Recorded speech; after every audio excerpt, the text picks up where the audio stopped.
Hello good morning guys, welcome to our channel live life style 999. అందరు ఎట్లున్నారు? బాగున్నారా? ఇంకా ఈరోజు మంచిగా కడప స్పెషల్ చేద్దాము. టిఫిన్ మంచిగా కోడిగుడ్డుతో మంచిగా ఎగ్ కారం దోశ వేసేసుకుందాం. ఓకేనా? అక్కడ ఎర్రగడ్డ కారం అంటారు కడప సైడ్లో. సో అది ఈరోజు మనం చేసేసుకుందాం. ఓకేనా? మంచిగా ఎగ్ దోశ వేసుకొని దాంట్లో ఎర్రకారం వేసుకొని తిందాము. దాంతోపాటు మంచిగా బాంబే చట్నీ చేస్తారు వాళ్ళు. ఎట్లా చేస్తారో చూద్దాం. ఓకేనా? సో ఫ్రెండ్స్, మన ఎర్రకారానికి ఇక కావాల్సినవి ఎండుమిర్చిని ఒక 10 నిమిషాలు వేడి నీళ్ళల్లో వేసి మంచిగా నానబెట్టేసిన ఇవి. ఓకేనా? తర్వాత కొద్దిగా జీలకర్ర, కొద్దిగా చింతపండు, చిన్నగా ఇంత. ఓకేనా? మీకు ఇష్టం ఉంటే వేసుకోవచ్చు, లేకుంటే లేదు. కొద్దిగా వెల్లుల్లి, ఉల్లిగడ్డలు. సో చూసారు కదా మన కడప ఎర్రకారంకి కావాల్సిన ఇంగ్రీడియంట్స్. నెక్స్ట్ బాంబే చట్నీ చెప్పిన కదా, బాంబే చట్నీ కావాల్సిన ఇంగ్రీడియంట్స్ కూడా చూద్దాం. బాంబే చట్నీ కావాల్సిన పదార్థాలు చూద్దాము. ఇంకో శనగపిండి. ఓకేనా? నేను హాఫ్ గ్లాస్ తీసుకున్నా, ముగ్గురు కోసమే అని చెప్పి. మీరు ఎంతమంది ఉంటారో చూసి దాన్ని బట్టి తీసేసుకోండి. దాంట్లోకి పోపు దినుసులు, ఆవాలు. ఓకేనా? ఇగో మినప్పప్పు, కొత్తిమీర, కరివేపాకు, అల్లం ముక్కలు. ఓకేనా? వేసుకోండి, మంచి ఫ్లేవర్ వస్తుంది, బాగుంటుంది. ఇదిగోండి పచ్చిమిర్చి, ఉల్లిగడ్డలు అండ్ అల్లం ఎల్లిగడ్డ, పసుపు.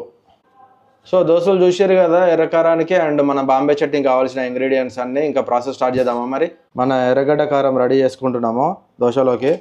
ఇంకా ఎర్ర ఉల్లిగడ్డలు అండ్ ఇక జీలకర్ర,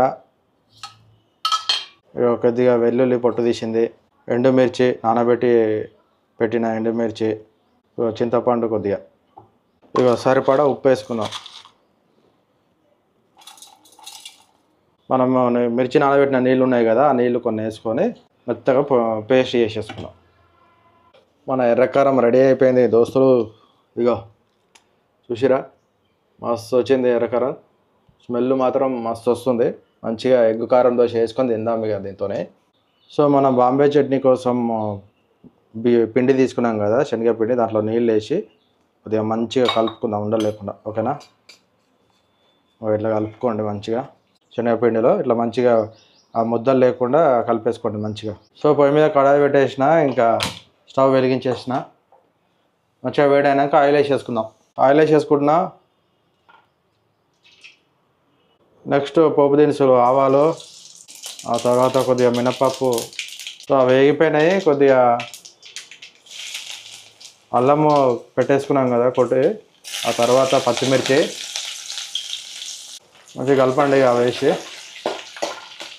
సో పచ్చిమిర్చి కూడా వేగిపోయినాయి, అల్లం కూడా, ఉల్లిగడ్డలు వేసి కలపండి మంచిగా. సో ఈ టైంలో మీకు కావాలనుకుంటే కొద్దిగా అల్లం ఎల్లిగడ్డ ఎక్కువ వేయద్దు. ఓకేనా? కొద్దిగా వేసుకోండి. కలిపేసుకుందాం. ఇంకా అల్లం ఎల్లిగడ్డ వేసేసినాం కదా, మంచిగా కలిపేసి. ఇవి అయిపోయింది కదా. నెక్స్ట్ పసుపు వేసుకుందాం. కలిపేసుకోవాలి మంచిగా పసుపు వేసుకొని. ఇక ఉల్లిగడ్డలు ఇట్లా మెత్తగా ఉడకాలి అంతే, మరి బ్రౌన్ కలర్ రావాలి అట్లా ఏం లేదు. ఓకేనా? మెత్తగా ఉడకబెట్టుకోండి. సో నెక్స్ట్ కరివేపాకు వేసుకుందాం. ఫ్లేవర్ మంచిగా ఉంటుంది, కరివేపాకు వేసుకోండి. ఓకేనా? సో నెక్స్ట్ కొద్దిగా కొత్తిమీర వేసుకుందాం ఫ్రెండ్స్. మంచిగా కలపండి. ఇక చూసినాం కదా మంచిగా ఉడికిపోయింది ఇంకా అది. ఓకేనా? మసాలా ఇదంతా ఉల్లిగడ్డలు కూడా మంచిగా ఉడికినాయి. ఇక తర్వాత మన మెయిన్ ఇంగ్రీడియంట్ ఇక శనగ పిండి కలిపి పెట్టుకున్నాం కదా, వాటర్ ఇట్లా వేసేసుకోవాలి. ఓకేనా? ఇలా వేసుకొని కలుపుకోండి. మళ్ళీ ఉండలు కడుతుంది. ఇట్లా వాటర్ ఉందనుకుంటారేమో, అది ఉడకాలి కదా. ఉడికితే మంచిగా దగ్గరికి అవుతుంది. ఓకేనా? రుచికి సరిపడా ఉప్పు వేసుకుందాం. ఓకేనా? వేసి కలపండి మంచిగా. సో ఈ టైంలో కొద్దిగా నేను గరం మసాలా వేస్తాను ఫ్రెండ్స్. ఉప్పు కూడా వేసుకున్నాక ఫ్లేవర్ బాగుంటుంది. మీరు కూడా వేసుకొని చూడండి, సూపర్ ఉంటుంది ఫ్లేవర్. మంచిగా కలిపేసుకుందాం. మంచిగా ఉడకనియాలి ఇక. సో మన బేషన్ మంచిగా ఉడికేస్తుంది కదా, కొద్దిగా నిమ్మకాయ చల్లుకుందాం, బాగుంటుంది.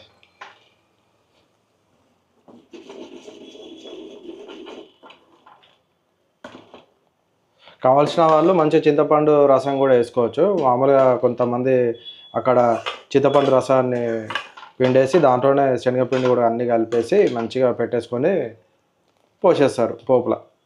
మీరు కావాలంటే అట్లా కూడా చేసుకోవచ్చు. సో ఉప్పు టేస్ట్ చూసుకోండి, ఉప్పు సరిపోయిందా లేదా. అన్నీ కరెక్ట్ సరిపోయినాయి. ఇంకా మంచిగా అయిపోయింది. ఈ కన్సిస్టెన్సీ ఉన్నప్పుడు కొద్దిగా వాటర్ ఉన్నప్పుడే ఆఫ్ చేయండి, ఎందుకంటే అది చల్లగా అయినప్పుడు చిక్కగా అయిపోతుంది. ఓకేనా, నేను స్టవ్ ఆఫ్ చేసేస్తున్నా. ఇంకా మన బేషన్ మంచిగా రెడీ అయిపోయింది. దోశలు కూడా వేసుకుందాం ఇక. సో ఇంకా స్టవ్ ముట్టించేద్దాం మళ్ళీ ఒకసారి. ఇక పెనం పెట్టేసుకుందాం దోశ కోసము. ఓకేనా, మంచిగా దోశ వేసేసుకుందాం. ఎగ్ దోశ కారం రాసుకొని మంచిగా తినేద్దాం. ఓకేనా. సో దోశ పెంక మంచిగా వేడైంది. ఇక పిండి వేసుకుందాం. దోశ వేసుకొని మంచిగా వేసేసుకుందాం. ఇట్లా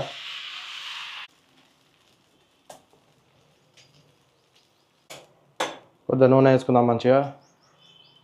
సో చూసారు కదా, మంచిగా ఇట్లా మసులుతుంది కదా, అప్పుడు ఎగ్ కొట్టుకోవాలి.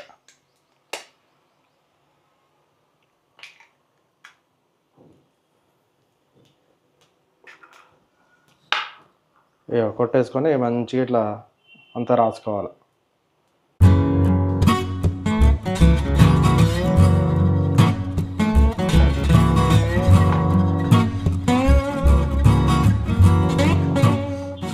చూసినాం కదా, మంచిగా ఎగ్ ఉడుకుతున్న టైంలో కొద్దిగా పైన ఎగ్ పై నుంచి కూడా కొద్దిగా ఆయిల్ వేసేయండి.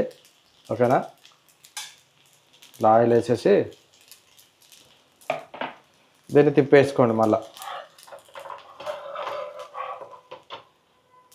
ఇట్లా తిప్పేసుకోండి. దోశని మంచిగా వచ్చింది. చూసిరా దోశ, చూసిరా ఎంత మంచిగా గాలి బ్రౌన్ కలర్ వచ్చిందిగా. ఇక 30 సెకండ్లు పెట్టుకోవాలి, ఎక్కువ పెట్టుకోవద్దుగా. 30 సెకండ్లు పెట్టుకొని తిప్పుకున్నా. ఇక తిప్పుకొని ఇక మంచిగా దాని మీద మనం నూరుకున్న ఎర్రకారం రాసుకుందాం ఇక. ఓకేనా, ఇక రాసుకొని మంచిగా దానికి స్ప్రెడ్ చేయాలి. దోశ మొత్తం స్ప్రెడ్ చేయరి. స్ప్రెడ్ చేసి మంచిగా ఇక పుట్నాల పొడి ఉంటుంది అన్నట్టు, ఇక పప్పుల పొడి అంటారు రాయలసీమలో. ఇక అది ఎట్లా చేయాలో నేను చూపిస్తాను మళ్ళీ ఎప్పుడైనా. ఇప్పుడు నాకు అవసరం లేదని నేను చేయలే, ఇక టైం ఎందుకు వేస్ట్ చేయడం అని చెప్పి. అది కూడా సింపుల్ ఉంటుంది రెసిపీ. నేను ఎప్పుడైనా మళ్ళీ చూపిస్తాను. మళ్ళీ ఈ నెల్లూరు దోశలు చేస్తారు కదా, నెల్లూరు స్పెషల్ కూడా ఉంటుంది. అది కూడా కారం, నెల్లూరు కారం చేసినప్పుడు నేను చూపిస్తాను మళ్ళీ. ఇంకా అంతే, ఇక కారం పెట్టి పుట్నాల పొడి ఉంటే చల్లుకోవాలి, లేదంటే ఇక అతను తినుడే ఇక అంతే. చూసిరుగా పొగలు మంచిగా. ఇక దీంట్లో మంచిగా కాంబినేషన్ చేసినాం కదా, బొంబాయి చట్నీ వేసుకొని తిని టేస్ట్ ఎట్లుందో చెప్తా మరి. సో ఫ్రెండ్స్ చూస్తున్నాం కదా, ఇంకా కడప కారం దోశ, ఎగ్ దోశ. ఇంకా మీతో పాటు నేను కూడా తింటున్నా.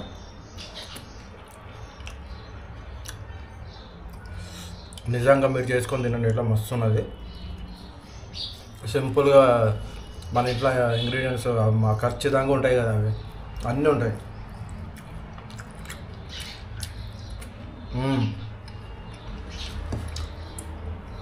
భలే టేస్ట్ వస్తుంది. మీరు కూడా ఇట్లా చేసుకొని తినండి. ఓకేనా. సో ఇది మన వీడియో ఈరోజు. మరొక మంచి వీడియోతో మళ్ళీ వస్తాం. ఓకేనా. Until then bye bye. మన ఛానల్ని షేర్, లైక్, సబ్స్క్రైబ్ చేసుకోండి. మరి ఉంటా. ఓకేనా.